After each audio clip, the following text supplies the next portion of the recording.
That box doesn't belong to you. It belongs to the truth. You don't know what's inside. Then it's time I found out.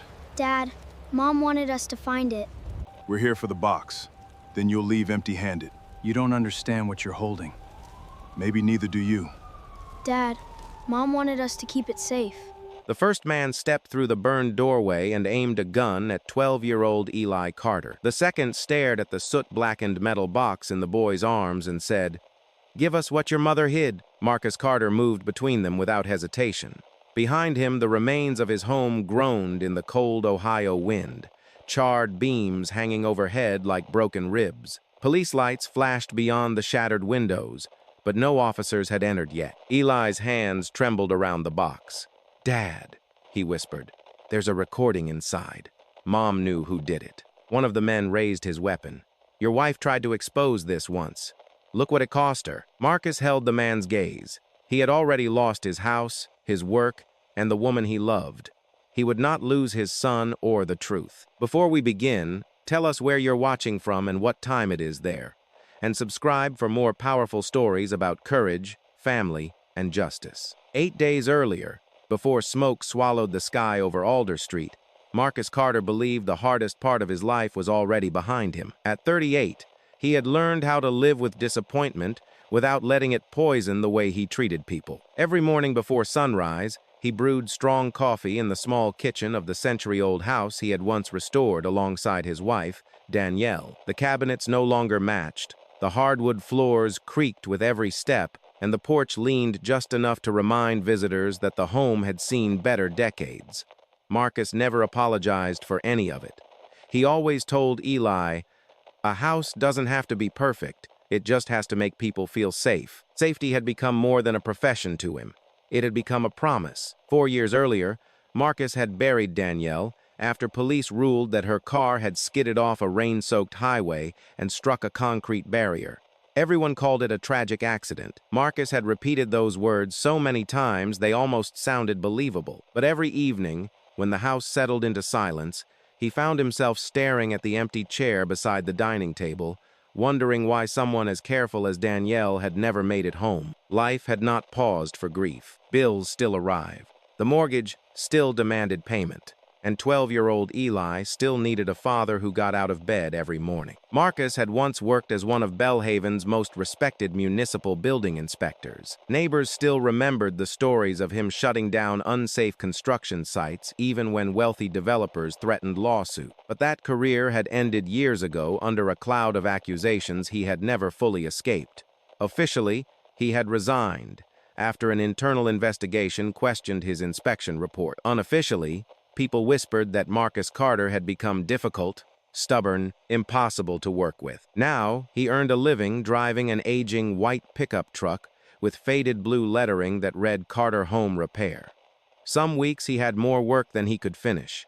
Other weeks he waited anxiously for the phone to ring. Pride kept him going long after exhaustion should have won. Eli admired him more than Marcus realized. The boy loved taking apart broken radios, discarded laptops, and old toys people left on the curb. Their tiny basement workshop overflowed with wires, sorted into coffee cans, screws arranged in old muffin tins, and shelves crowded with unfinished inventions. Marcus joked that if something disappeared in the house, it had probably become part of one of Eli's experiments. "I'm borrowing history," Eli liked to say with a grin. "And history had better come back before dinner," Marcus always answered. That Friday afternoon, Marcus returned from replacing a damaged porch railing across town. His shoulders ached from lifting lumber, but he smiled when he saw Eli kneeling on the garage floor beside a small homemade robot assembled from scrap aluminum and recycled motors. "It walks now," Eli announced proudly. The little machine lurched forward 3 uneven steps before falling onto its side. Marcus laughed. "That's 3 more steps than yesterday. I'll fix the balance." "I know you will." The simple exchange carried something neither of them mentioned aloud. Since Danielle's death, Marcus celebrated effort more than success.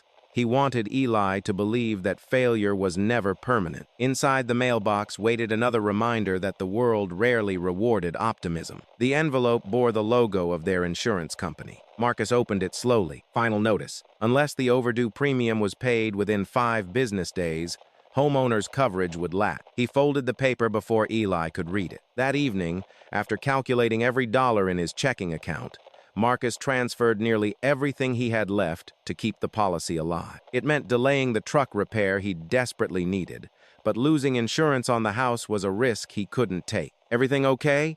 Eli asked from the kitchen table. Marcus forced a smile. "Just grown-up paperwork." Eli knew that smile. It meant the truth was heavier than the word. After dinner, they carried 2 folding chairs onto the front porch. Fireflies drifted across neighboring yards while children rode bicycles beneath streetlights. The neighborhood wasn't wealthy, but people looked after each other. Mrs. Hollowell from 2 houses down waved while walking her golden retriever. Across the street, retired Army Sergeant Bill Porter watered tomatoes. He somehow grew larger every summer. Lena Ortiz returned home from a 12-hour shift at Bellhaven Regional Hospital just as Marcus finished washing the dinner dishes. "You two eating enough?" she called from her driveway. Marcus grinned. "We're surviving. You call frozen pizza surviving? It has vegetables. It has pictures of vegetables." Eli laughed louder than he had all week. Lena crossed over carrying a container. "Chicken soup. You spoil us. I keep you alive." She had lived next door for nearly 7 years and quietly became the closest thing Eli had to extended family. She never tried replacing Danielle. She simply showed up whenever life became too difficult to carry alone. After Lena left, Marcus locked the front door and walked downstairs to the basement workshop. Something smelled. Different. Not burning, not exactly. More like overheated plastic. He frowned toward the electrical panel mounted against the concrete wall. The odor faded almost immediately. "Eli? Yeah? Did you leave one of your soldering irons plugged in?" "No, sir." Marcus inspected the workbench anyway. Everything appeared normal. The old electrical panel buzzed faintly before settling back into silence. "It can wait until tomorrow," Marcus muttered. He switched off the basement lights and climbed upstairs. Outside, an unmarked gray utility van rolled slowly past the house. It did not stop. It simply continued toward the end of Alder Street before disappearing around the corner. Marcus never noticed it. At 2:14 a.m., Eli opened his eyes. The room was strangely warm. For a moment, he thought he was dreaming. Then he heard it. A metallic tapping. 3 slow knocks, directly beneath his bedroom floor. He sat upright. "Dad?" No answer. The tapping stopped. A second later, smoke curled beneath his bedroom door. Eli's voice barely escaped his throat. "Dad." The smoke thickened before he could say it again. Marcus was already awake. Years of working construction sites had trained him to recognize danger before panic had time to settle in. He smelled burning insulation, rolled out of bed, and opened the bedroom door. A wave of black smoke rushed into the hallway. "Eli." "I'm here." Marcus dropped low, covering his mouth with his t-shirt as he sprinted toward his son's room. Flames were already licking across the ceiling near the staircase, spreading far too quickly for an ordinary electrical fire. He shoved open Eli's bedroom door. "Come on." Eli grabbed only the framed photograph of the 3 of them at Cedar Point, taken the summer before Danielle died. Marcus noticed. He didn't say a word. He simply pulled his son close and guided him toward the back staircase leading to the kitchen. Halfway down, an explosion echoed from the basement. The entire house shuddered. The lights died. "Dad, keep moving." The kitchen filled with choking smoke. Marcus wrapped a damp towel around Eli's face, kicked open the back door, and pushed him into the cold night. Neighbors were already shouting. "Call 911. The Carter's house is on fire." Within minutes, orange flames tore through the roof as firefighters surrounded the property. Marcus stood barefoot on the frozen grass, coughing violently, his right forearm blistered where burning debris had struck him. Then he looked at the house, Danielle's photographs, their wedding album, Eli's baby drawing, everything. Still inside. "I'm going back." Eli grabbed his arm. "Dad, don't." Marcus hesitated only a second before a firefighter intercepted him. "No, sir. My wife's pictures are in there. They're gone." Marcus struggled. "Please." The firefighter tightened his grip. "If you go back in, your son loses both parents tonight." The words hit harder than the smoke. Marcus stopped fighting. Beside him, Eli silently slipped his hand into his father's. The roof collapsed less than 30 seconds later. Marcus stared without blinking. The home he and Danielle had spent years restoring disappeared behind a wall of spark. By sunrise, little remained beyond blackened brick, twisted metal, and the skeletal chimney standing alone against a gray Ohio sky. Fire Chief Harold Benson walked toward Marcus carrying a clipboard. "I'm sorry." Marcus nodded weakly. "What happened?" "We won't know until investigators finish, but the fire appears to have started near the basement electrical panel." Marcus frowned. "The panel? That's our preliminary observation. It never overloaded." Benson kept his voice careful. "I'm not saying it did. I'm saying that's where the damage pattern begins." Marcus looked back toward the ruin. Something didn't fit. The basement had exploded almost immediately. Electrical fires usually spread. They didn't erupt. Nearby, firefighters continued searching through the debris. One young firefighter emerged, carrying a melted toolbox. He quietly handed it to Marcus. This survived. Marcus thanked him. As the firefighter turned away, he paused. Off the record, Marcus looked up. That electrical panel looked unusually clean compared to everything around it. "What do you mean?" "I didn't say anything." The firefighter glanced toward his captain before walking away. Marcus watched him disappear into the smoke. An hour later, insurance investigator Calvin Rusk arrived, wearing a crisp navy jacket and carrying an expensive leather briefcase. He introduced himself with a professional smile that never reached his eyes. "Mr. Carter, I'll need to ask several questions." Marcus answered patiently. How long had he owned the house? Any financial problems?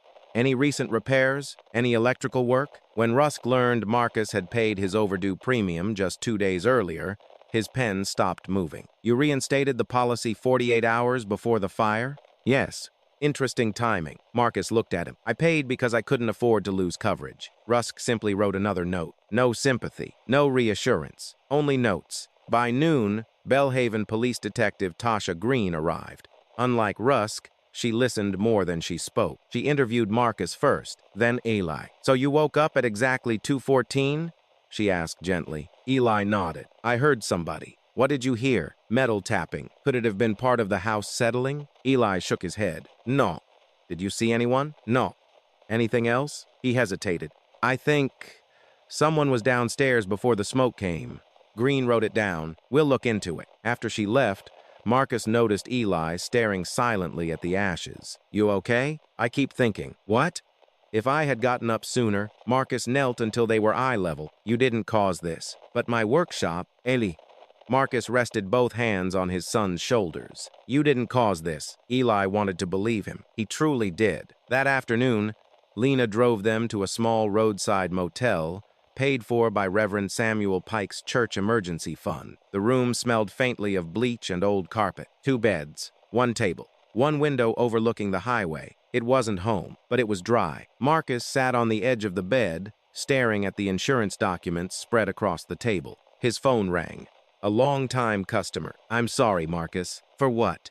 "I saw the news." Marcus closed his eyes. "I think we're going to hire someone else for the remodel." "I understand." Another call came 20 minutes later, then another. Within 3 hours, 2 major contracts worth nearly $18,000 had disappeared. People were already nervous. The local online news headline didn't help. "Former city inspector loses home in suspicious fire." The article mentioned his past disciplinary investigation. Nothing more, nothing less. It didn't have to accuse him directly. It only had to plant doubt. Late that evening, Marcus drove back to Alder Street to look at what remained. Police tape surrounded the property. Floodlights illuminated the blackened shell. Across the street, a man wearing a gray utility jacket stood beside an unmarked SUV. He wasn't watching the firefighters. He was watching Marcus. Their eyes met. For one long second, neither moved. Then the man calmly climbed into the SUV and drove away without turning on the headlights until he reached the next intersection. Marcus memorized the license plate, or tried to. Mud covered half the numbers. Only the final 3 digits remained clear. 214. He stood frozen. The same number echoed in his mind as smoke drifted upward into the night. Somewhere behind him,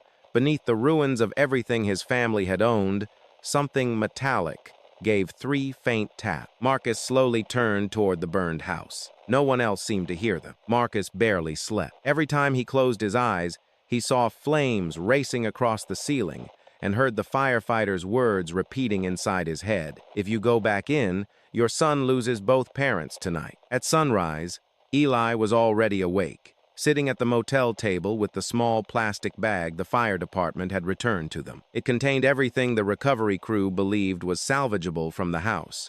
A warped pocket watch that had belonged to Marcus's father, a handful of scorched family photographs fused together, Danielle's melted wedding band, and a jewelry box whose velvet lining had been burned away. Eli turned the damaged box over in his hands. Something's rattling. Marcus looked up from his coffee. What? This. He shook it gently. A tiny metallic click echoed from inside. Marcus frowned. The jewelry box had been Danielle's favorite. He remembered buying it from an antique shop during their first anniversary. It had never contained any hidden compartments. Let me see. He carefully pressed against the warped wood. Nothing happened. Then Eli noticed one corner had swollen from the heat. He slid the blade of a pocket knife beneath the cracked lining. The false bottom lifted. A small brass key dropped into his palm. Marcus stared. The key was old, worn smooth from years of use. Hanging from it was a scorched brass tag stamped with a single number, 214. Neither of them spoke. Finally, Eli whispered, "That's the number you saw on the SUV." Marcus slowly nodded. And the time I woke up, the room fell silent. Marcus wanted to believe it was coincidence. He had spent years telling himself that coincidence explained Danielle's death. Coincidence explained losing his career. Coincidence explained bad luck. But now coincidence was becoming difficult to trust. "I've never seen this key before," he admitted. Eli looked at the melted jewelry box. Mom wanted someone to find it. Marcus rubbed his forehead. If she hid it, then she didn't want anyone else to know. Before Marcus could answer, his phone rang. It was Detective Tasha Green. "Mr. Carter, I wanted to let you know the fire scene will remain restricted another 48 hours. I understand. There is one more thing." Her voice lowered. "The demolition order for your house has already been filed." Marcus sat upright. "What?" Normally, a structure under active investigation isn't demolished this quickly. "So who approved it?" "I'm trying to find out." "When?" "Tomorrow morning." Marcus looked at Eli. "Tomorrow. Someone wanted the house gone immediately." After hanging up, Marcus called the city's building department. No one answered. He drove there anyway. The receptionist looked uncomfortable when she saw him. "Brent Holloway isn't available." Marcus recognized the name immediately. Brent had replaced him after his resignation. "When will he be back?" "I don't know." Marcus thanked her and left. But as he walked toward the parking lot, he noticed Brent's truck parked behind the building. So Brent was there. He simply didn't want to see him. That afternoon, Marcus and Eli stood outside the police tape surrounding what had once been their home. The smell of wet ash still lingered in the air.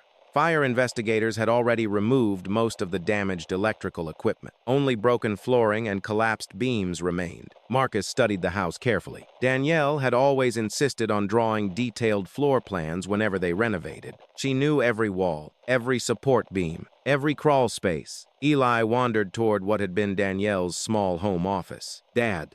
Marcus climbed over a fallen beam. "What is it?" Eli pointed toward the floor. These scratches weren't here. 3 long grooves marked the burned hardwood. Not random, parallel, as though something heavy had been dragged repeatedly across the floor. Marcus knelt. The boards shifted beneath his weight. One corner lifted slightly. This floor shouldn't move. Together, they carefully pried the damaged boards upward. Beneath them lay a narrow cavity between 2 floor joists. Marcus's heart skipped. "I built this floor." He looked at the opening again. There wasn't supposed to be space here. Someone had created the compartment later. Inside rested a rusted steel box roughly the size of a briefcase. Its surface was blackened but intact. Stamped into the metal door were 3 familiar numbers. 214. Marcus slowly reached into his pocket. The brass key fit perfectly. The lock clicked. Neither father nor son breathed. Marcus carefully lifted the lid. Inside sat several objects wrapped inside heavy waterproof plastic. A stack of paper files, a silver flash drive, a damaged tablet computer, and something wrapped in a faded blue cloth. Eli unfolded it. His eyes widened. "My bracelet." Marcus recognized it instantly. Years earlier, Danielle had made the little red woven bracelet for Eli before his first day of elementary school. It had disappeared one summer, and neither of them had ever found it, until now. Why would Mom hide this? Marcus didn't know. Before either of them could examine the other contents, a sharp voice interrupted. "What do you think you're doing?" Marcus turned. Brent Holloway was walking toward them wearing an official city code enforcement jacket. 2 demolition workers followed close behind. "This property is condemned," Brent said. "You're trespassing." Marcus stared at him. "It's my house." "It was your house. Brent's expression remained cold. "You need to leave." Marcus stood without moving. "The investigation isn't finished. It doesn't matter." "It matters to me." Brent stepped closer. "Demolition begins at 8 tomorrow morning." Marcus frowned. "Why rush it? The structure isn't safe." "Then why weren't the crews here yesterday?" Brent's jaw tightened for only a fraction of a second. "That's none of your concern." Marcus glanced toward the steel box. Brent's eyes followed it, just for an instant. Then he looked away. Too quickly, Marcus noticed. So did Ellie. Without another word, Marcus closed the box, tucked the contents beneath his jacket, and started walking toward the street. Brent called after him. "If you come back after today, I'll have you arrested." Marcus didn't answer. That evening, Lena arrived at the motel carrying sandwiches. One look at Marcus's face told her something had changed. "What happened?" Marcus quietly placed the steel box on the table. Lena looked inside. Her eyes settled on the waterproof file, then on Daniel's tablet, finally on the red bracelet. "Oh." She whispered Danielle's name under her breath. Marcus told her everything. When he finished, Lena remained silent for a long moment. "They're demolishing the house tomorrow?" Marcus nodded. 8 o'clock. She looked toward the window. "Then whatever Danielle wanted you to find, we found it just in time." Marcus picked up the damaged tablet. The screen was cracked beyond recognition. Still, he pressed the power button. Nothing. He tried again. For several seconds, there was only darkness. Then, a faint vibration. The screen flickered. Lines of colored static danced across the display before stabilizing for less than 2 seconds. A single frozen image appeared. Danielle. She was sitting inside her car. Her eyes were red from crying. Behind her, rain streaked across the windshield. At the bottom of the screen, a video title flashed before the tablet shut itself off again. "For Marcus and Eli if they come after us." The screen went black. No matter how many times Marcus pressed the power button afterward, it never turned on again. Marcus drove straight to the only person in Bellhaven who might still be able to recover the damaged tablet. Noah Bennett owned a narrow electronics repair shop squeezed between a laundromat and an old bookstore downtown. The faded sign above the window simply read Bennett Electronics. But everyone in town knew Noah could bring almost any broken device back to life. He looked up from a workbench as Marcus and Eli entered. One glance at Marcus's burned forearm and the soot-stained steel box told him this wasn't an ordinary repair. "You found something." Marcus carefully placed the tablet on the counter. "I found what Danielle wanted us to find." Noah's expression changed instantly. He locked the front door before speaking again. "Let's go in the back." The repair room smelled of solder and warm circuit boards. Shelves overflowed with old laptops, radios, gaming consoles, and bins of tiny electronic components. Noah gently examined the tablet through a magnifying lens. The heat destroyed the display. "Can you save it?" "The screen doesn't matter." He connected several cables to the damaged motherboard. "What matters is whether the storage chip survived." Marcus sat quietly beside Eli while Noah worked. Neither father nor son spoke for nearly 20 minutes. Finally, Noah broke the silence. "You know, Danielle came here once." Marcus looked up sharply. "When?" "About 2 months before she died." "You never told me." "She asked me not to." Marcus felt a familiar weight settle in his chest. "What did she want?" "A secure flash drive." He nodded toward the silver drive from the steel box. "I think that's the one." Marcus stared at the drive. "So she planned all this." "I think she hoped she'd never have to use it." The room fell silent again. As Noah continued working, Eli wandered toward an old bulletin board covered with photographs. One picture showed Marcus years earlier wearing a city inspector's jacket, smiling beside a newly completed elementary school. Eli picked it up. "Dad." Marcus turned. "I barely remember this." Marcus smiled sadly. "That was one of the happiest days of my career." "You really loved your job." "I did." He leaned back in his chair. "I wasn't inspecting buildings because I liked paperwork." "So why?" Marcus looked toward the photograph. "When I was 9 years old, my grandparents lost their apartment in a fire." Eli frowned. "You never told me that." "I don't talk about it much." Marcus folded his hand. The building owner ignored dozens of safety violations because repairs were expensive.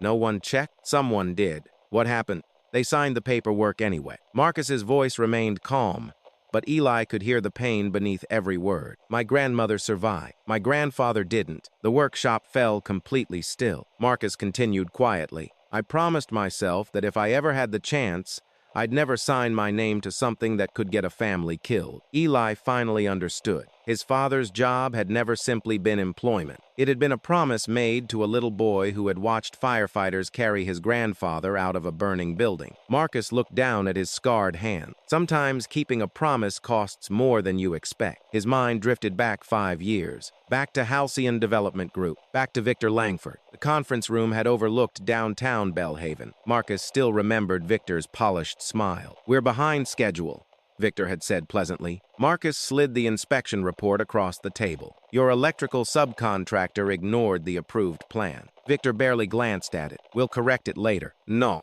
Victor smiled. "The building's already sold." Marcus didn't move. "It fails inspection." Victor leaned forward. "Everyone wins if this project opens on time." Marcus answered without raising his voice. "Not the families who move into it." Victor's smile disappeared. That meeting changed everything. Within weeks, Marcus began receiving pressure from supervisors. Minor complaints, unexpected review, request to be flexible. Then one morning, internal records suddenly showed inspection approvals bearing Marcus's electronic signature. Approvals he had never made. He denied signing them. No one believed him. The city suspended him pending investigation. Although criminal charges were never filed, the damage to his reputation was done. Marcus resigned before Bellhaven officially fired him. When he came home carrying the cardboard box that held everything from his office, Danielle met him in the driveway. "I know you." She wrapped both arms around him. "You didn't do this."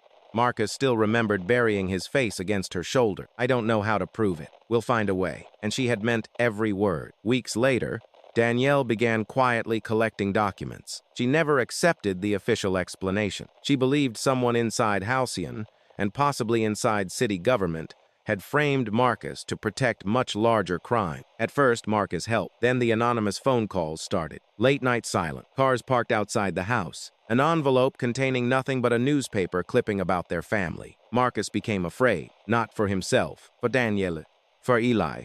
One rainy evening, their fear exploded into an argument Marcus had regretted every day since. "It's over," he had told her. "It isn't.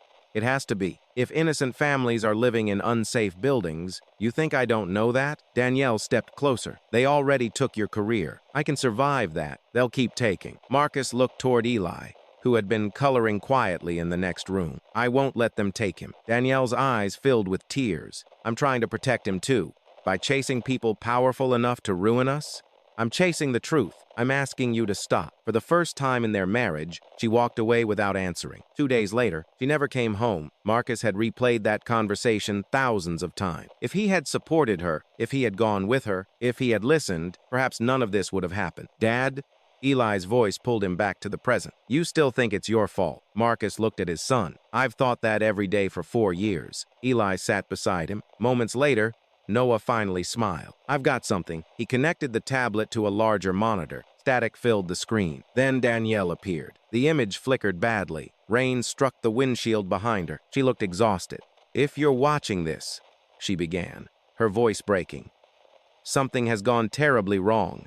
The video distorted. Several seconds disappeared. When the image returned, Danielle held up a folder stamped with the Halcyon logo. They knew Marcus wouldn't lie. Another burst of static. So they changed the records instead. Marcus closed his eyes. He had waited years to hear someone else say those words. Danielle continued. "The problems aren't limited to one project." She opened the folder. "There are dozens of buildings." Again, the recording glitched. Defective electrical systems. Missing fire barriers. Families living inside death traps. The picture froze. Recovered.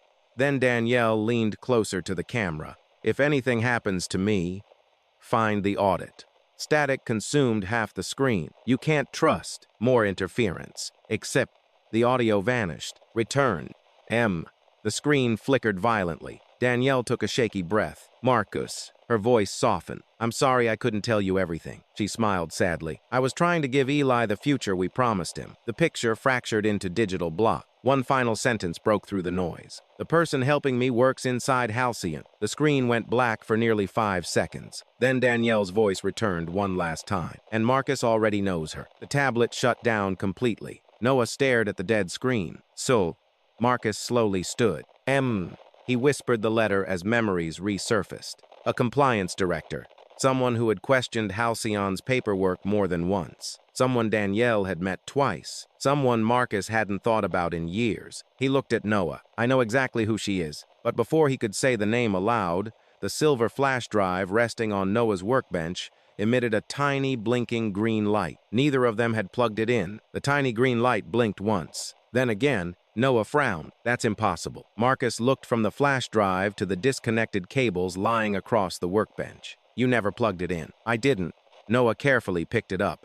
The metal casing felt slightly warm. This model doesn't even have an internal battery. The light stopped. Silence returned to the room. Noah slowly exhaled. Let's see what's inside. He connected the drive to an isolated computer that was never connected to the internet. The monitor remained black for several seconds. Then a password window appeared. Authorized user required. Below it was a single encrypted folder. D. Carter Archive. Noah tried several recovery methods. Nothing. This isn't ordinary encryption. Marcus rubbed his temples. Can you break it? Eventually. How long? A few hours. Maybe a day. Marcus nodded. Do it. Before Noah could continue, Marcus's phone rang. The caller ID displayed an unfamiliar number. He answered cautiously. Marcus Carter. A woman's voice replied after a brief pause. I wasn't sure this number still worked. Marcus frowned. Who's this? Marissa. The name froze him. Marissa Valle. For several long seconds, neither of them spoke. Finally, Marcus said quietly, How did you get this number? I still have the old contact list. You've had 4 years. I know. Marcus walked toward the front of the shop, away from Eli. You should have called sooner. I couldn't. Couldn't? Or wouldn't? Another pause. Then Marissa said something unexpected. Danielle was right. Marcus's heartbeat quickened. Where are you? Not over the phone. I don't trust you. You shouldn't. Her honesty caught him off guard. But if Danielle's files have been found, Marcus didn't answer, then Victor knows they're missing. Marcus's eyes narrowed. You've been watching. I've been surviving. She lowered her voice. If you want answers, meet me at Safe Block Housing Initiative in 1 hour. The call ended. Marcus stared at the phone. When he returned to the workshop, Noah immediately recognized the expression on his face. Who was it? Marissa Valle. Noah stopped typing. I thought she disappeared. So did I. Eli looked up. Who's Marissa? Marcus hesitated. Someone who used to work for Halcyon. Is she good? Marcus answered honestly. I don't know anymore. Safe Block Housing Initiative occupied an old brick warehouse converted into a non-profit community center on Bellhaven's east side. Children played basketball outside while volunteers unloaded donated furniture from pickup trucks. Nothing about the place suggested hidden conspiracies. Inside, a receptionist quietly led Marcus and Eli upstairs. Marissa Vale stood alone beside a window overlooking the neighborhood. She looked older than Marcus remembered. The sharp confidence she'd once carried inside Halcyon's executive offices had been replaced by tired eyes and gray strands beginning to appear in her dark hair. For a long moment, they simply looked at one another. Finally, she spoke. I'm sorry. Marcus remained standing. Suangi, you blame me. I don't know enough yet. She nodded. Fair. Eli stayed close beside his father. Marissa noticed him. You've grown. I barely remember you. I remember you. She smiled sadly. You used to build towers from paper clips whenever your parents brought you to the office. Eli didn't smile back. Marcus crossed his arm. Start talking. Marissa took a slow breath. Victor Langford isn't trying to protect a company. Marcus waited. He's trying to protect a merger. She spread several newspapers across the conference table. Every headline mentioned the same story. Halcyon Development announces $640 million national expansion. The merger closes in less than 2 weeks, Marissa explained. If it goes through, Victor walks away with enough money to disappear forever. And Danielle, she found evidence that could destroy everything. Marcus leaned forward. What evidence? Marissa opened a thick binder. Inside were photographs of apartment building, electrical inspection reports, internal emails, engineering diagrams. The electrical panels installed in several Halcyon developments failed independent safety testing. Marcus immediately recognized the manufacturer. I've seen these before. You inspected them. They were rejected. They were installed anyway. Marcus slowly turned another page. Each building had handwritten notes, minor wiring defects, missing fire barrier, altered inspection dates, and beside several addresses, one word, fire. Marcus looked up. People died. Marissa nodded. 3 confirmed fires. She swallowed hard. 9 deaths. The room became painfully quiet. Eli stared at the photograph. They knew? Marissa closed her eyes. Yes. Marcus felt anger rising inside him. They left families in those buildings anyway. They calculated that replacing every electrical system would cost more than settling future lawsuit. Marcus stood so quickly his chair slid backward. They put a price on people's lives. They did. No. Marissa looked directly at him. They. Marcus noticed the word. Not. Way. She understood. I resigned. When? 3 months after Danielle died. Marcus said nothing. Marissa continued. I couldn't keep pretending. Then why disappear? Because Victor reminded me what happened to Danielle. Marcus's jaw tightened. What are you saying? He never threatened me directly. But you understood. She nodded once. I left Halcyon. She gestured toward the community center below. I started Safe Block. You inspect homes. We repair dangerous electrical systems free of charge. Marcus looked through the window. Volunteers were replacing smoke detectors in donated apartments. You've been trying to fix what happened. I've been trying to deserve another chance. Eli finally spoke. My mom trusted you. Marissa's eyes filled with tears. I know. Did you help her? Yes. Then why didn't you save her? The question landed harder than Marcus expected. Marissa couldn't answer immediately. When she finally did, her voice barely rose above a whisper. I thought warning Victor would buy her time. Marcus's eyes widened. What? I told Victor someone inside the company had copied confidential file. Marcus stepped toward her. You told him? I never gave him Danielle's name, but he figured it out. Marissa nodded, unable to meet Marcus's eye. I realized my mistake too late. Eli looked at her with disbelief. So, because of you. I know. Tears rolled silently down her face. I've lived with that every day. Marcus wanted to walk away. Every instinct told him never to trust her again. But another thought kept returning. Danielle had named Marissa in the recording, not as an enemy. As someone Marcus already knew, Danielle had expected him to find her. She had left that clue intentionally. Marcus slowly sat back down. What else? Marissa reached into a locked cabinet. She removed a thin folder marked confidential. Inside was a detailed engineering report. Marcus flipped through the pages. His breathing slowed, then stopped. The address on the final page belonged to his own house, Alder Street. The report listed the exact electrical panel installed during a renovation years earlier. The same defective model connected to the other fatal fire. Marcus looked at Marissa. Our house should never have passed inspection. Marcus stared at the report. It didn't. Marissa pointed toward a signature. Someone approved it after you refused. Marcus recognized the forged electronic authorization, his own name. Again. 4 years later, the same lie remained inside official record. Marcus slowly closed the folder. The fire wasn't an accident. I don't believe it was. Before anyone could speak again, Marcus's phone vibrated violently. Noah. He answered immediately. Noah? The reply came as a frightened whisper. I unlocked the first layer. Marcus stood. What did you find? You need to. Glass shattered loudly somewhere behind Noah. Someone yelled. The phone hit the floor. Marcus heard heavy footsteps. Then a crash. The line filled with static and went dead. Marcus was already halfway to the door before the call disconnected. Noah. Only silence answered. He looked at Eli. Stay with Marissa. I'm coming. No. I'm not losing anyone else. Marcus hesitated. For a split second, he saw Danielle standing in the kitchen years ago, telling him that hiding people from danger never truly protected them. He nodded once. Stay beside me. They reached Bennett Electronics less than 12 minutes later. Police cruisers were already outside. The front display window had been smashed inward. Glass glittered across the sidewalk beneath flashing blue lights. Marcus ducked under the crime scene tape before an officer could stop him. Noah. Detective Tasha Green intercepted him. He's alive. Marcus exhaled for what felt like the first time since leaving Safe Block. Where is he? In the ambulance? Marcus hurried toward the paramedic. Noah sat on the rear bumper with dried blood running down one side of his forehead. His left arm rested in a temporary sling. You idiot, Marcus muttered, relief overwhelming him. Noah managed a crooked smile. I've looked better. What happened? 2 men. Were they after the flash drive? They tore the whole place apart. Marcus glanced through the shattered doorway. Shelves had been overturned.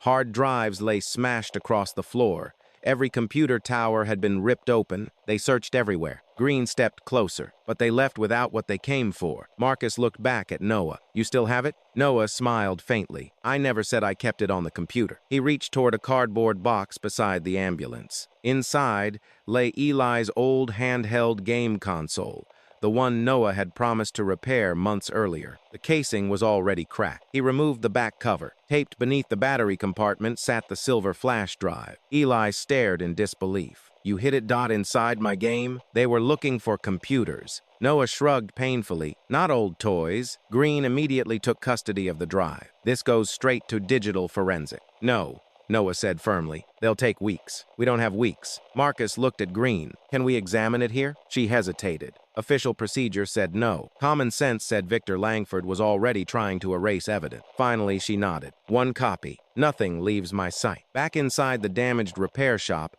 Noah connected the flash drive to a laptop that had survived because it had been locked inside a fireproof cabinet. The password screen no longer appeared. Instead, dozens of folders filled the monitor. Emails, inspection reports, financial ledgers, security camera footage. Marissa slowly sat down. Me God.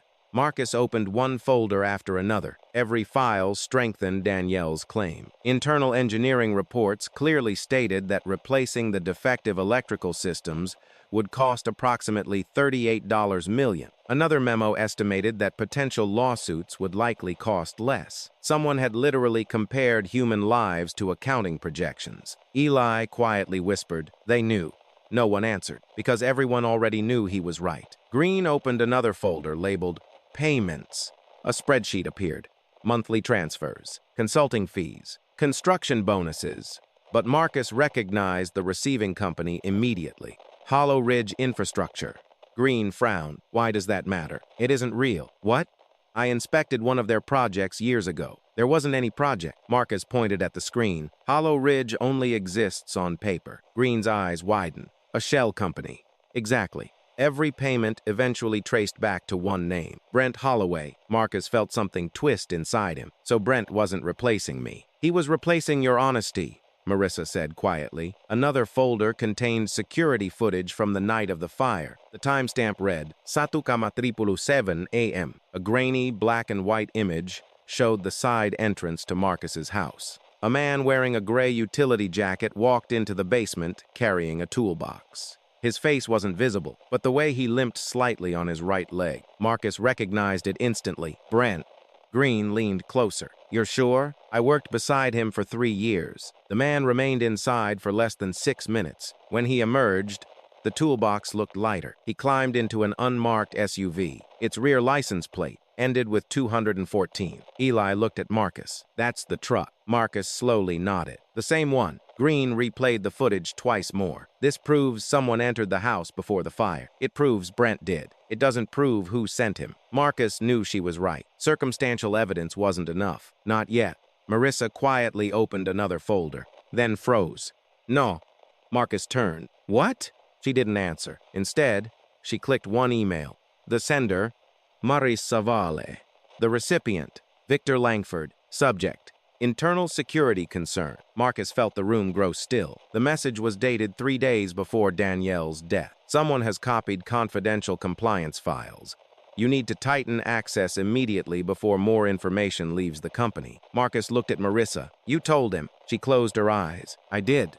Eli stepped backward. You said you never gave him Mom's name. I didn't. But you warned him, I thought. She struggled to continue. I thought he'd increase security. Marcus's voice remained frighteningly calm, and instead, he started hunting whoever copied the files. Tears rolled freely down Marissa's face. I realized what I'd done almost immediately. So why didn't you tell us? I tried. She looked toward Marcus. I drove to your house. Marcus frowned. When? The night before Danielle died, he searched his memory. Then it came back. A silver sedan parked across the street. He had assumed it belonged to a neighbor. You saw me.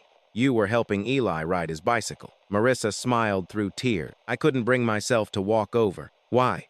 Because I was ashamed. Marcus turned away. Years of anger surged through him. If she had simply crossed the street, if she had spoken, would Danielle still be alive? The question burned through him. Eli's voice cut through the silence. You should leave. Marissa looked at him. I know. No. Eli shook his head. I mean now. Marcus remained silent. Marissa stood. If that's what you both want. She picked up her coat. Marcus finally spoke. Sit down. Everyone looked at him. Even Marcus seemed surprised by his own word. Eli frowned. Dad?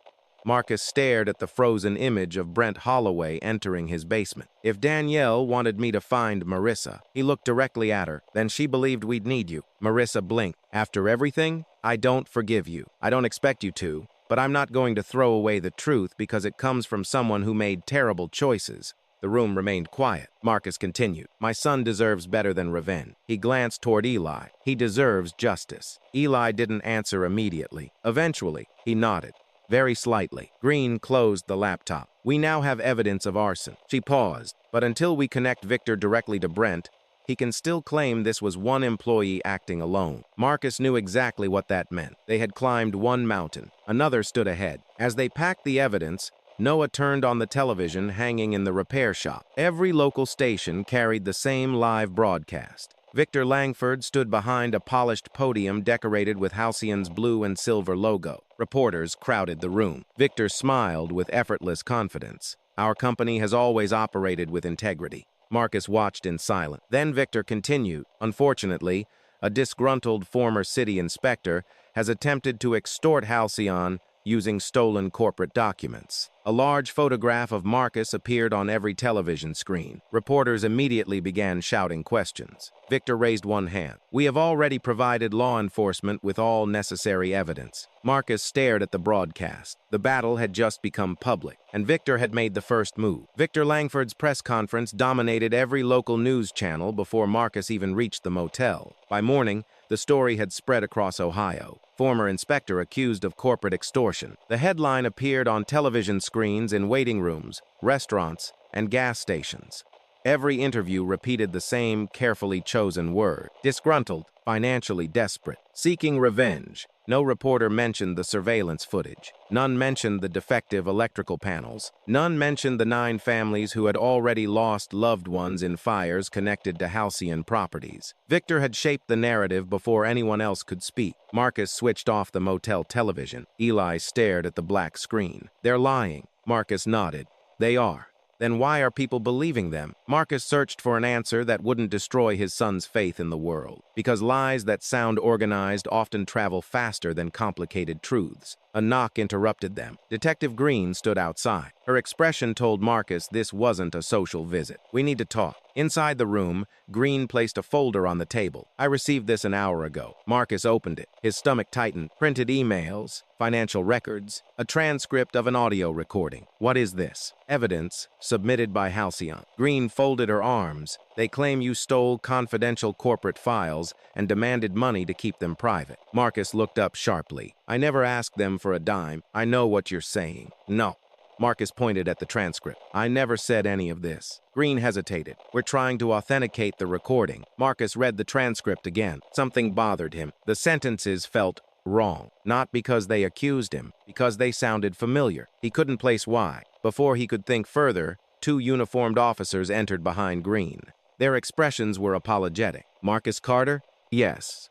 I'm sorry." The older officer produced a warrant. "We have authorization to place you under arrest for suspected theft of proprietary corporate information and attempted extortion." Eli stood instantly. "No." Marcus raised one hand. "It's okay."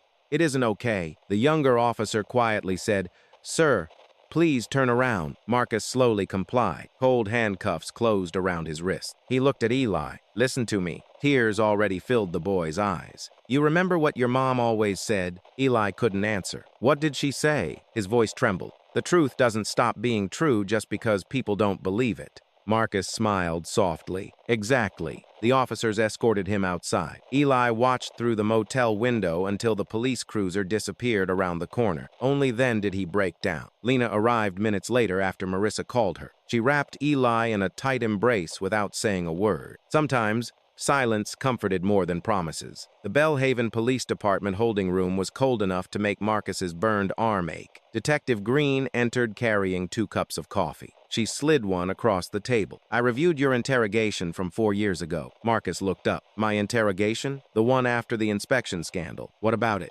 She pressed play on her phone. A recording from years earlier filled the room. Marcus listened carefully. Then his eyes widened. Certaines phrases, entire sentences, matched the transcript Victor had submitted almost word for word, only they had been rearranged, edited, spliced together. Green paused the recording. "You hear it?"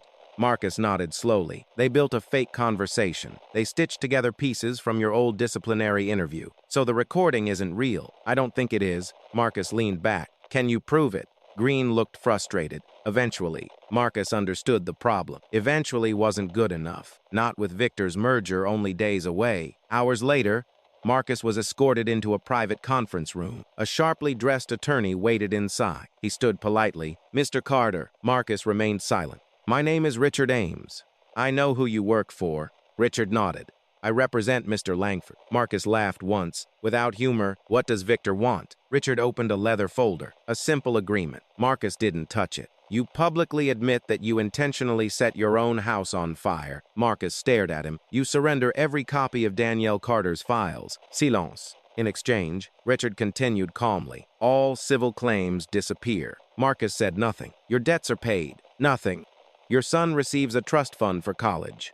Marcus's jaw tightened, "and your criminal charges quietly go away." The room remained still. Richard leaned forward. "You've already lost your home." He slid a photograph across the table. It showed Eli leaving school surrounded by reporters. "Do you really want him growing up in this?" Marcus looked at the photograph. His son's frightened expression pierced him more deeply than any accusation. For one dangerous moment, Marcus imagined saying yes, signing the confession, walking away, giving Eli peace. A normal life. No more headlines, no more investigation, no more threats. Then another image entered his mind. 9 families, burned apartments, children who had never escaped. Danielle sitting in her car recording a final message. "If you're watching this," Marcus slowly pushed the folder back. "My answer is no." Richard sighed. "You should think carefully." "I already have." "You'll lose everything." Marcus met his eyes. "I already did." Richard gathered his papers. "This was your last opportunity." "No," Marcus replied quietly. "It was yours." Late that evening, Marissa secured Marcus's release on bail using emergency funds from SafeBlock. Marcus protested the moment he learned. "You shouldn't have done that." They voted. "Who?" "Our board. They barely know me. They know what this fight is about." Marcus looked at her. "You'll lose donors." Marissa smiled faintly. "I've lost more important thing." Outside the station, Lena waited with Eli. The boy ran toward his father without hesitation. Marcus hugged him tightly. For several seconds, neither of them spoke. Finally, Eli whispered, "I was scared." "I know. I kept thinking." Marcus gently pulled back. "What?" "That maybe they'd never let you come home." Marcus rested his forehead against Eli's. "They'll have to do better than that." For the first time since the fire, Eli smiled. It lasted only a second. Then he looked toward the burned neighborhood visible in the distance. "I need to go back." Marcus frowned. "Back where?" "The house. There isn't anything left." "There is." Marcus waited. Eli reached into his backpack and removed Danielle's handwritten note. I read them again. He pointed toward one sentence Marcus had overlooked. "The last piece isn't inside the box. It's beneath where the truth first began." Marcus read it twice, then 3 times. "The truth first began." Eli nodded. "Mom's office. We already searched it." "No." Eli shook his head. "We searched where everyone would hide something." Marcus looked into his son's determined eyes. "You think she hid something else?" "I think she expected someone to find the first box." "And the second?" Eli quietly folded the note. "I think she expected me." That night, father and son climbed over the police barrier surrounding the ruins one more time. Moonlight illuminated the blackened foundation. Everything was silent. Marcus walked carefully toward what had once been Danielle's office. The floorboards were gone. Only scorched concrete remained. Eli knelt anyway. He brushed aside damp ash with his hands. Minutes passed. Nothing. Marcus almost told him it was time to leave. Then Eli's fingers struck something solid beneath the loose soil. Not metal. Paper. Protected inside a weatherproof plastic envelope. Across the front, written in Danielle's unmistakable handwriting, were 4 words. "For Detective Tasha Green only." Marcus stared at the weatherproof envelope without touching it. Danielle's handwriting had not faded despite 4 years beneath the floor and 8 days beneath the ashes. "For Detective Tasha Green only." Eli looked at his father. "Should we open it?" Marcus slowly shook his head. "No." "What if it explains everything?" "It might." Marcus carefully lifted the envelope from the soil. "But your mom wrote those words for a reason." He slipped it into his backpack without breaking the seal. "If she trusted Detective Green, then we should too." Eli nodded. For the first time since the fire, Marcus realized he was no longer making decisions based only on fear. He was following Danielle's plan. At 7 the next morning, Detective Green looked genuinely surprised when Marcus placed the envelope on her desk. "This is addressed to you." She turned it over carefully. "You didn't open it?" Marcus shook his head. "It wasn't mine." Green studied him for a moment. "Thank you." She called the Ohio Public Integrity Office before breaking the seal. If this contains evidence connected to public corruption, she explained, I want independent witnesses. 40 minutes later, Assistant Special Prosecutor Claire Donovan arrived with another investigator carrying a portable evidence scanner. Only then did Green open the envelope. Inside were 3 items: a handwritten letter, a tiny memory card, and a folded timeline covered with Danielle's neat handwriting. Green unfolded the letter first. The room became completely silent as she read aloud. Detective Green, if you're reading this,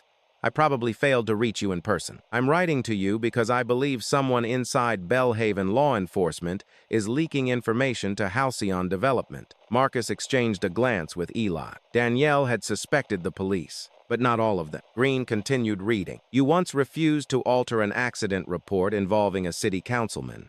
I remembered that story because honest people are remembered by those looking for someone they can trust. Green stopped. Her eyes lowered toward the page. Marcus quietly asked, Did that really happen? She nodded. 7 years ago, the councilman threatened my career. She looked back at the letter. I never imagined Danielle knew. Claire Donovan spoke for the first time. Keep going. Green continued. I wanted to bring this evidence directly to you, but I believe I'm being followed. If something happens to me before we meet, please protect Marcus and Eli. They know less than the people watching them. Marcus closed his eyes. Danielle had been trying to protect them even while investigating alone. The final paragraph read, Everything you need is on the memory card, but the final archive requires a password only Marcus and Eli can discover together. Trust my son.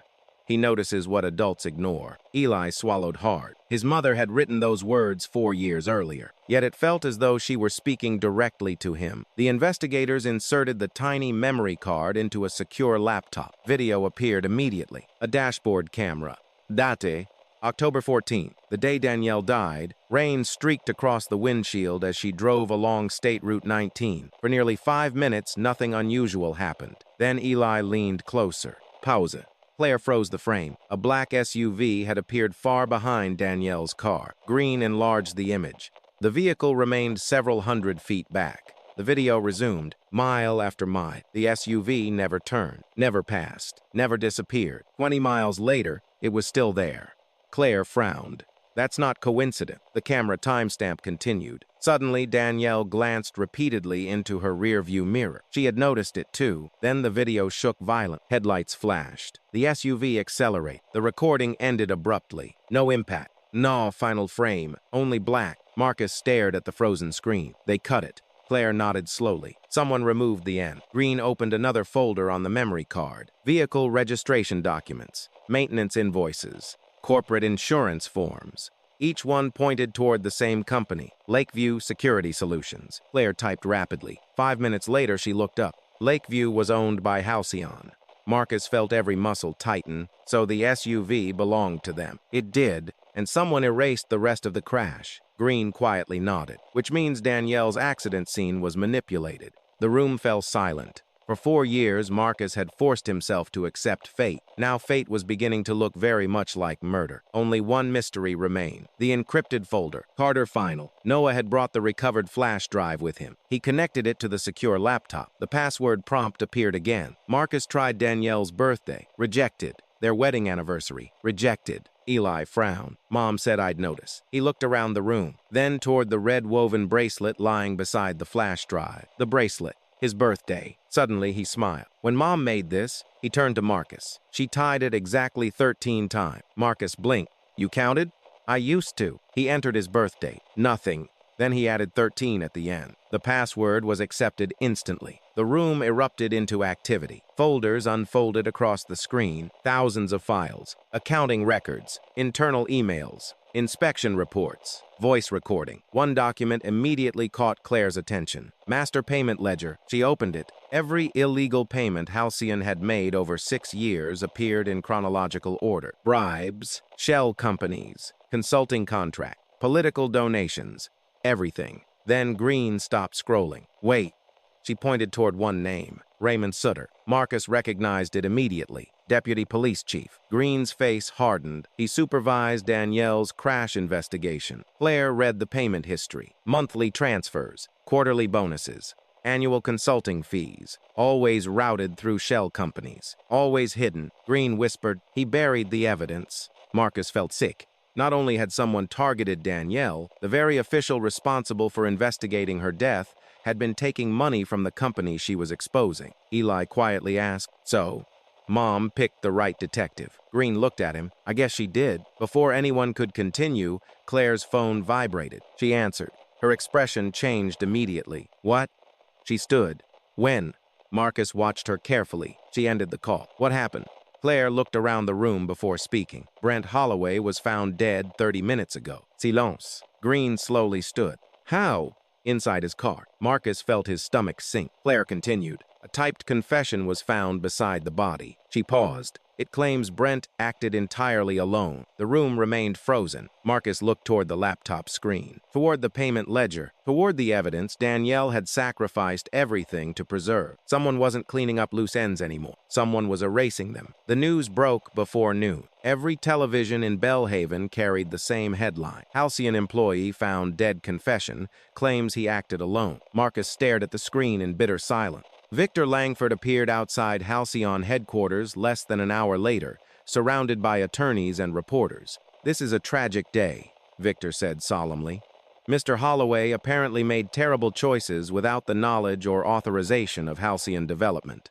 We extend our deepest sympathy to every family affected. The performance was flawless, measured voice, perfect posture, appropriate sorrow." If Marcus hadn't spent years watching Victor manipulate people behind closed doors, he might have believed him. "He already has a story prepared," Eli muttered. Marcus nodded. "He always does." Detective Green, Claire Donovan, Marcus, Eli, Marissa, and Noah gathered inside the Public Integrity Office. A large screen displayed photographs from Brent Holloway's death scene. Claire zoomed in on the typed confession. "It says Brent entered your basement alone." She clicked again. "It says he installed an ignition device." Another page. "It says he acted out of resentment after Marcus replaced him years ago." Marcus frowned. "That doesn't even make sense." Green agreed. "Marcus didn't replace Brent. Brent replaced Marcus." Claire nodded. "The statement contains several factual errors." Marcus leaned closer. "Can I see something?" Claire handed him the printed confession. Marcus read every line slowly. Then he stopped. "This wasn't written by Brent." Green looked up. "How can you tell?" Marcus tapped one sentence. "Electrical distribution infrastructure." He shook his head. "Brent never talked like that." "You knew him well?" "We worked together almost every day." Marcus flipped another page. "He called breaker panels boxes. He called wiring cable. He barely used technical terms." Marcus continued reading. "This confession sounds like it came from a corporate legal department." Claire smiled faintly. "I was hoping you'd notice." Green folded her arm. "The medical examiner also found bruising on both wrists." Marcus looked up. "Defensive injuries?" "Possibly. And the vehicle's onboard computer shows the engine stopped 42 minutes after the estimated time of death. So someone moved the car." Claire nodded. "We believe so." Marcus slowly exhaled. Victor had sacrificed another man. Even Brent, who had participated in the conspiracy, had become disposable once he could no longer control him. The authenticated files from Danielle's archive continued revealing layer after layer of corruption. Noah projected a spreadsheet onto the conference room wall. Every payment connected to Halcyon flowed through 3 shell companies before reaching city officials. The pattern repeated dozens of times. Marissa quietly identified names. Planning Commission, Procurement, Code Enforcement. Then she stopped. Her hands trembled. "I need to tell you something." Everyone turned toward her. There was one project. She couldn't continue. Marcus waited patiently. "It was my signature." Silence. Marissa looked directly at him. "Before I decided to become a whistleblower, I approved one building.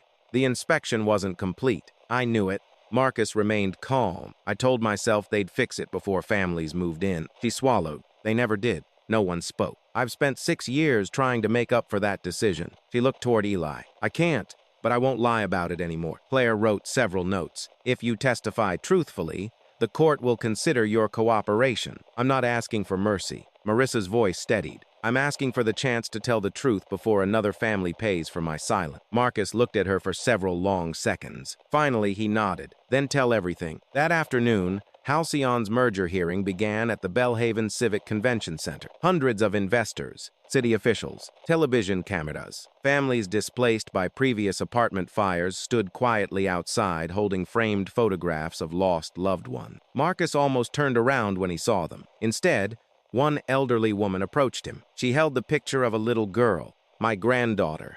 Marcus accepted the photograph gently. She was 7. Marcus couldn't speak. We lived in one of Halcyon's apartment buildings. She smiled sadly. The investigators told us faulty wiring caused the fire. She looked into Marcus's eyes. Thank you for refusing to stop. Marcus handed the picture back with shaking hand. I'm sorry it took so long. Suangwai. She squeezed his arm. But you're here now. Inside the hearing, Victor Langford stood confidently before the merger board. His attorneys occupied the front row. When Marcus entered, whispers spread across the room. Victor smiled, almost amused. Ladies and gentlemen, Victor began, my company has endured weeks of false accusations created by a man seeking revenge after professional failure. Several cameras immediately turned toward Marcus. Victor continued, Mr. Carter has fabricated conspiracy theories using stolen corporate documents. Marcus remained seated. He had promised himself he would not interrupt. Not today. Claire Donovan stood instead. The State Public Integrity Office requests permission to present newly authenticated evidence. The chairman hesitated. Victor's attorney immediately objected. This hearing concerns a merger. Claire calmly replied, it concerns whether investors are being asked to finance a criminal enterprise. The room became silent. Permission was granted. Claire displayed the engineering reports. The room filled with photographs of burned apartment buildings. Then,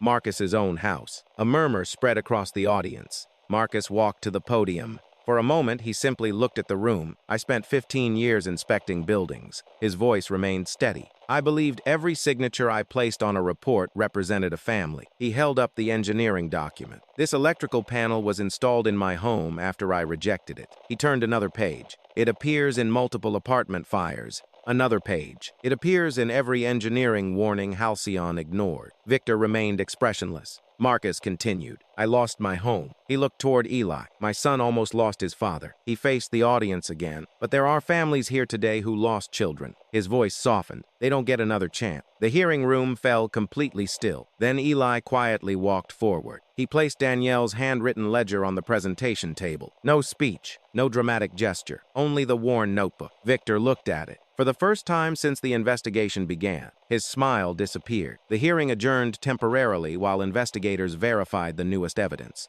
As Marcus stepped into a quiet hallway, Victor approached alone. No cameras, no attorneys, only the two men. You've done well, Victor said calmly. Marcus didn't answer. Victor glanced toward the conference room where Eli waited beside Green. Your wife was smarter than I expected. Marcus's jaw tightened. Victor smiled faintly. She hid one recording I never found. Marcus stared at him. I know exactly where it is. Victor leaned closer. But you'll never open it. Marcus remained silent. Victor looked toward Eli again. The key has been around your son's wrist for years. He straightened his jacket. Ask him about the bracelet. Then he walked away before Marcus could stop him. Marcus turned instinctively toward Eli. The faded red bracelet Danielle had woven years earlier still rested inside the evidence pouch. For the first time, Marcus noticed the tiny metal clasp at one end. It wasn't decorative. It had never been decorative. Danielle had hidden something in plain sight all along. Marcus picked up the evidence pouch with trembling hand. For years,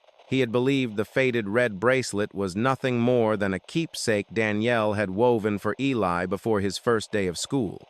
He had watched Eli wear it until it disappeared one summer afternoon. Now, beneath the bright lights of the convention center, he noticed what Victor had wanted him to see. The tiny silver clasp. It wasn't handmade. It had been professionally machined. Claire Donovan examined it through a magnifier. This isn't jewelry. She gently rotated the clasp. It's a hardware security token. Noah's eyes widened. It stores an encryption certificate. Eli looked confused. Mom put a computer key dot inside my bracelet. Marcus swallowed. She wanted the last piece of evidence to stay with the one person nobody would ever suspect. Noah carefully detached the clasp and connected it to a forensic laptop using a specialized adapter. The screen immediately displayed a message. Security token verified. Another window appeared. Halcyon Executive Backup Server. Marissa stared in disbelief. I know that system. Marcus looked at her. It was never connected to the public network. It wasn't.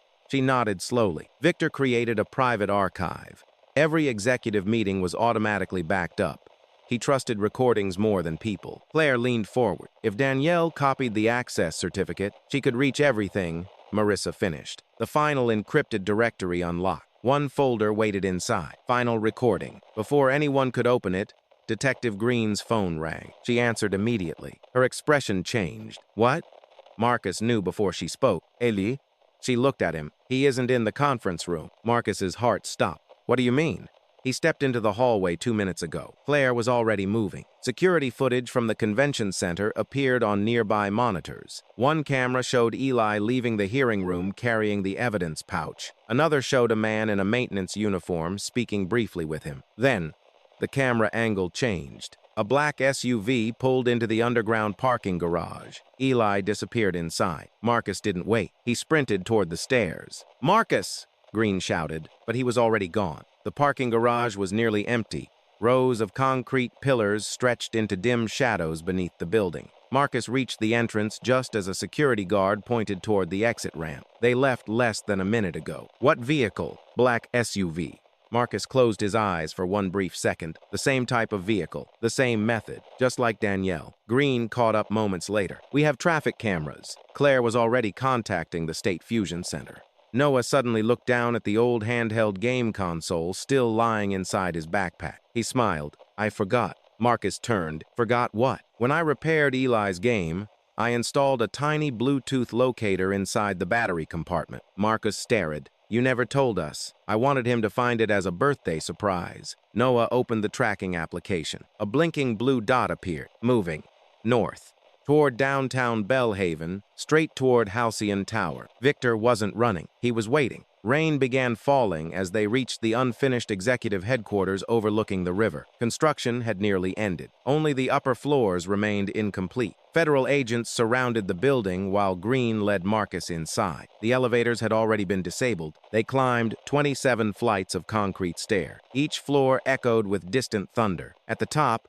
wind howled through open steel beams where glass walls had not yet been installed. Victor Langford stood near the edge of the unfinished executive floor. Eli stood 20 feet away. He wasn't tied up. He wasn't injured. But 2 armed security contractors blocked every path between father and son. Victor smiled calmly. "I knew you'd come." Marcus never took his eyes off Eli. "You wanted me." Victor nodded. "I always did." Marcus stepped forward. "Let him go." In a moment, Victor extended one hand. The bracelet. Claire quietly signaled federal agents to continue moving into position around the lower stairwell. Victor noticed. "You've brought quite an audience." Marcus answered quietly. "This ends tonight." Victor actually laughed. "It ended years ago." He looked toward Eli. "Your mother just refused to admit it." Marcus felt anger rising, but he forced himself to stay calm. "You ordered the fire." Victor shrugged. "I ordered Brent Holloway to retrieve stolen company property." His voice remained strangely casual. He exceeded his instructions. "You expect anyone to believe that?" Victor didn't answer immediately. Instead, he looked across the city skyline. "I told him to frighten you." Silence. "I told him to recover the evidence." Another pause. "I never told him to burn your house." Marcus studied his face. For the first time, Victor sounded almost truthful.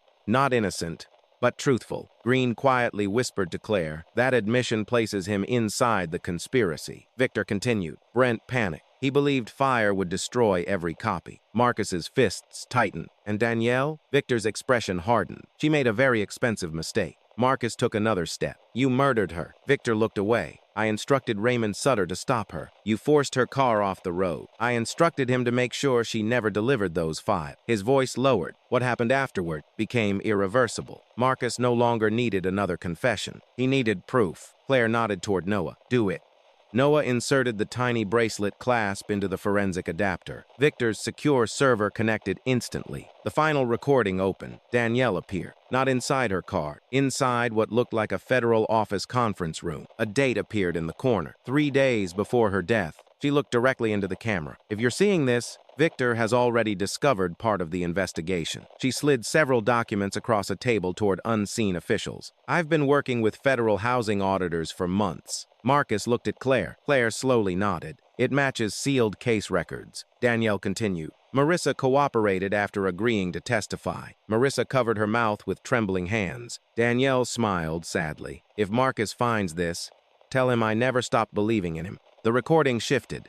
Another file automatically opened. This one came from Halcyon's executive archive. Victor himself sat at the head of a conference table. Several executives surrounded him. His voice was perfectly clear. Danielle Carter cannot reach the auditors. One executive asked quietly, "What if she refuses to stop?" Victor answered without hesitation. "Then make the crash look accidental." Silence filled the unfinished tower. No one moved. No one spoke. Victor slowly closed his eyes. "It's over," Claire whispered. Federal agents stepped forward. Victor suddenly lunged toward the laptop. Marcus intercepted him. The two men crashed into unfinished steel framing. The laptop slid across the wet concrete but continued uploading every recording to multiple federal evidence servers. Victor threw a desperate punch. Marcus blocked it. Years of physical labor gave Marcus the advantage. Within seconds, Victor stumbled backward toward the exposed edge of the unfinished floor. Loose gravel shifted beneath his shoes. His balance disappeared. He reached out instinctively. Only Marcus stood close enough to save him. Time seemed to stop. Marcus saw Danielle's smile. Their wedding day. Eli's first bicycle. The burning house. 4 years of grief. One simple choice. Victor looked up. For the first time, he was afraid Marcus could let go. No jury would ever know. The storm raged around them. Then Marcus grabbed Victor's wrist. With one powerful pull, he dragged him back onto solid concrete. Victor collapsed, breathing hard. Marcus looked down at him. "My son is watching." Federal agents immediately handcuffed Victor. Green received another call through her earpiece. She smiled for the first time that night. Deputy Chief Raymond Sutter has been arrested. Marcus turned. Eli ran toward him. Father and son embraced tightly as rain blew through the unfinished tower. Neither of them noticed the cameras. Neither of them cared. High above Belhaven, the truth Danielle had protected for 4 years was finally beyond anyone's reach to erase. 6 months later, the first warm morning of spring settled over Belhaven, with the quiet confidence of a town beginning to breathe again. The headlines looked very different now. Halcyon CEO indicted on federal corruption, arson, and conspiracy charges. Former deputy police chief faces multiple felony counts. State clears Marcus Carter of all wrongdoing. The investigation had expanded far beyond Belhaven. Federal prosecutors charged Victor Langford with conspiracy, bribery, obstruction of justice, wire fraud, arson-related offenses, and his role in the events that led to Danielle Carter's death. The recordings from Halcyon's own executive archive, combined with Danielle's evidence and testimony from Marissa, became impossible to dispute. Deputy Police Chief Raymond Sutter accepted responsibility for destroying evidence, manipulating official reports, and protecting Halcyon in exchange for years of illegal payments. Brent Holloway's story proved more complicated. Investigators confirmed that he had entered Marcus's basement and planted the device that ignited the fire. He had participated willingly for years, accepting money through shell companies, but phone records recovered after his death showed he had recently begun contacting an attorney intending to cooperate with investigators before Victor decided he had become a liability. His choices had consequences. So did Victor's. Justice did not erase guilt. It simply placed responsibility where it belonged. 3 weeks after the indictments, Marcus received another envelope. This one carried the logo of his insurance company. He unfolded the letter slowly. Following the state's findings, the denial of his claim had been reversed. The company admitted its investigation had relied on manipulated information and incomplete evidence. Marcus would receive compensation for the destruction of his home, personal property, temporary housing expenses, and additional damages resulting from the bad faith handling of his claim. Marcus sat quietly at the kitchen table inside the temporary rental house. For a long time, he simply looked at the letter. Eli walked in carrying 2 bowls of cereal. "Good news?" Marcus smiled. "The house didn't come back." "No. But maybe our future just did." Eli grinned. "I'll take that." A week later, Belhaven's mayor invited Marcus to City Hall. The meeting took place in the same building where his career had quietly unraveled years earlier. The mayor stood as Marcus entered. "Mr. Carter." Marcus shook his hand politely. "I owe you an apology. You don't owe me what other people chose to do. I still represent the city that failed you." The mayor slid a folder across the desk. Inside was an official resolution restoring Marcus's professional record in full. Every disciplinary finding had been withdrawn. Every false inspection approval had been removed from the public archive. Another document followed. "We'd like you to return as chief building inspector." Marcus looked at the offer for several silent moments. Years ago, he would have accepted without hesitation. Now, he closed the folder gently. "I'm honored," The mayor waited, but my answer is no. May I ask why? Marcus looked out the office window toward the neighborhoods, stretching across Bellhaven. I spent years believing honest people inside the system could fix everything. He smiled softly. Now I think communities need honest people both inside and outside the system. The mayor nodded slowly. I understand, and for the first time in many years, Marcus truly did. Instead of returning to City Hall, Marcus partnered with Marissa, Lena, Noah, and several families whose lives had been changed by Halcyon's negligence. Together, they founded the Carter Safe Homes Project. The nonprofit offered free electrical safety inspections, smoke alarm installations, and emergency repairs for low-income homeowners and renters throughout Ohio. Marcus insisted on one rule: no family gets turned away because they can't pay. Every volunteer learned that sentence on the first day. Marissa kept her promise. At the organization's first public meeting, she stood before reporters without attorneys, excuses, or carefully prepared statement. I approved one unsafe project. Her voice remained steady. I told myself it would be corrected later. She looked toward the audience. It wasn't. She accepted responsibility for her actions, continued cooperating with prosecutors, and temporarily stepped away from leadership while an independent board determined her future role. Marcus respected that decision. Forgiveness, he believed, never erased accountability. It simply allowed people to become more than the worst thing they had done. Detective Tasha Green received a promotion to captain. During the ceremony, she quietly found Marcus afterward. I keep thinking about Danielle. Marcus smiled. So do I. I wish I'd met her before. You did. Green looked confused. Marcus pointed toward her badge. Every honest report you ever filed, every case you refused to bend, that's why she trusted you. Green looked away for a moment, blinking back tears. I won't waste that trust. I know. Life slowly became ordinary again. The kind of ordinary Marcus had once taken for granted. Saturday breakfasts, homework spread across the dining table, Lena dropping by without knocking, Noah complaining that Eli's inventions were becoming smarter than his own equipment. One afternoon, Eli carried a small gray box into Marcus's workshop. I want to show you something. Marcus set down his hammer. What is it?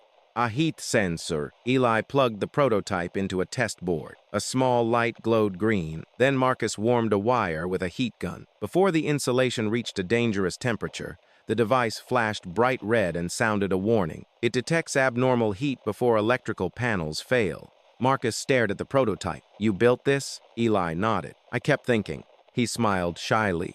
If someone had this before, Marcus understood immediately. Other families, other homes, other children. No one would ever know exactly how many tragedies Eli's invention might prevent. Several months later, a state engineering foundation awarded him a Youth Innovation Scholarship. When the presenter asked why he had designed the device, Eli answered simply, because nobody should lose their home before they know something is wrong. There was nothing else to add. By early autumn, construction began on Alder Street. Marcus did not try to recreate the old house. Too much had changed.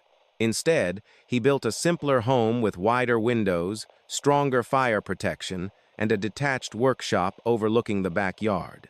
Above the workshop door hung a handcrafted wooden sign, Danielle's Workshop. Inside, one glass display case stood alone. Resting on soft blue fabric beneath gentle light lay the restored red bracelet. Beside it sat the old brass key marked 214, the soot-blackened steel box, and one smiling family photograph rescued from the fire. On the first anniversary of the fire, Marcus and Eli stood together inside the workshop after everyone else had gone home. The evening sun filtered through the windows Danielle would have loved. Eli looked toward the display case. Do you think Mom knew we'd figure it all out? Marcus remained quiet for several seconds. Then he smiled. I don't think she knew how the story would end. He rested a hand on Eli's shoulder. But I think she believed in who we'd become while finding the ending. Eli nodded. I miss hair. So do I. They stood together without speaking. Outside, lights slowly came on across the neighborhood. Several of the houses had received free repairs through the Carter Safe Homes project. Smoke detectors blinked quietly inside every hallway. Children laughed in backyards. Families prepared dinner.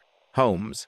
Safe homes. Marcus watched those lights one by one. Then he looked at the workshop sign bearing Danielle's name. Eli followed his father's gaze. Mom left us proof. Marcus smiled through moist eyes. No.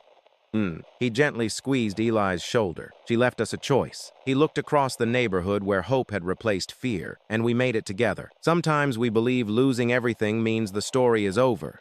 But this family's journey reminds us that the things we treasure most are often the only things a fire can never touch. Marcus lost his home, his career, his reputation, and nearly his hope. Yet what survived was far more valuable than any building. His integrity remained, his love for his son remained, and Danielle's faith that truth would eventually find its way into the right hands remained. One of the most powerful moments in this story wasn't when Victor Langford was arrested. It was when Marcus chose to save the man who had destroyed his family.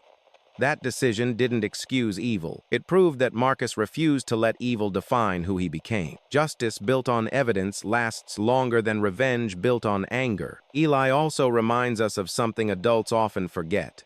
Children notice details we overlook, ask questions we stop asking, and sometimes carry the courage to keep believing when everyone else has given up. His curiosity, compassion, and determination became the key that unlocked the truth. Whatever challenges you're facing today, remember that setbacks don't have to become your identity. Your past doesn't have to write your future. Character is revealed not when life is easy, but when everything seems lost and you still choose honesty, compassion, and courage. If this story touched your heart, let us know where you're watching from and what time it is in your part of the world. We'd love to hear your thoughts about Marcus and Eli's journey. And if you'd like more stories about family, resilience, and justice, don't forget to subscribe.